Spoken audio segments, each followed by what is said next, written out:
Hey, good morning, everybody. It's time for Morning Manna. And this morning, we're still working on that whole problem that I mentioned on yesterday, the problem with the purpose or the gospel of purpose. What is the problem? There is a problem with the gospel of purpose. Now, I want to say it up front. I'm not throwing shade on purpose at all, it has its place. But there is a problem with it. And I want to talk about it this morning. Part two is choosing purpose over power. Choosing purpose over power. Want to greet everybody on this morning. What a wonderful morning it is. Yes, I am on the road at a retreat for the pastors that are under my covering, and we're really good, glad to be together, hanging out with them and enjoying that. So that's what I'm going to share with you on this morning. Right here in this wonderful spot. I will be back, though. Trust and believe. Got a word for you on this coming Sunday, all about political power and those issues. But let me greet some people. Let me greet some folk and then get into this morning's matter. Good morning, Brother Nesbitt. How are you this morning? Good morning, Elder Mobley. How are you? Vaughn, how are you? Diane, how are you? Good morning, Brenda. How are you on this morning? Good morning, Pamela. How are you on this morning? Vicky, how are you on this morning? Liz, how are you on this morning? Wayne, how you doing on this morning? Lydia, this morning. Joel, how are you on this morning? Anna, how you doing on this morning? What a great morning it is. Good morning, Elder Lawson. Elder Jan, how are you on this morning? Patricia, how are you? Pasha, how are you on this morning? This morning, Barbara and Ella, it's all about I'm dealing with this whole thing, the problem with the gospel of purpose. Part two, purpose over power. Purpose over power. That's what I'm talking about on this morning, and I want to get right into it and share this morning's manna with you. It's the text to talk to take away, and 5 minutes or less, let's jump right into it. And here it is, Matthew 28:19, same verse that we used on yesterday. And we're continuing this conversation right now. Go make disciples. Here is Jesus, the last words that he is saying to them.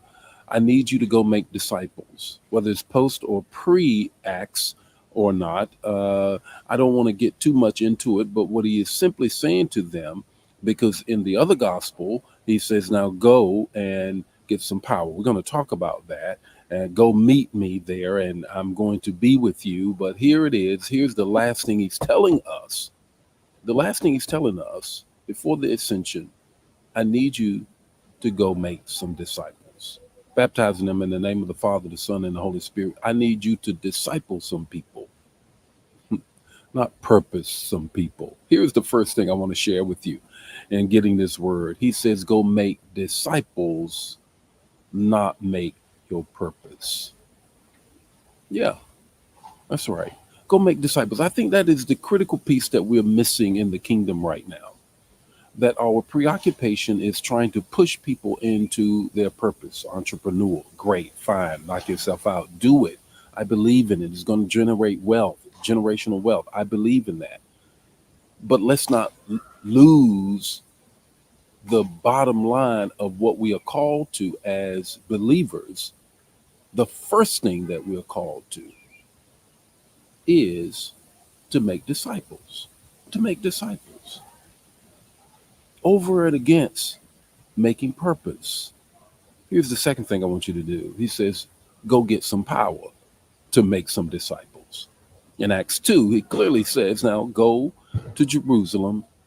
And the focus that I want you to have is you need power to be a witness. Going to give you the third thing in a minute. But you need power to be a witness in the kingdom because I need you to go make people like me, not go make them find their purpose. Get this. Go get some power over against getting purpose. Go make disciples, not purpose.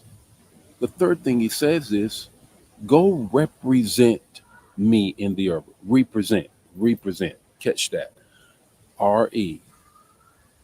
The synonym, well, not the synonym, but the antonym of that is look, the first thing you do is go represent me again in the earth. What are we doing with respect to that? Here's the takeaway. The takeaway is this.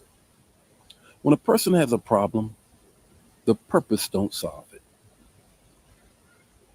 Yeah.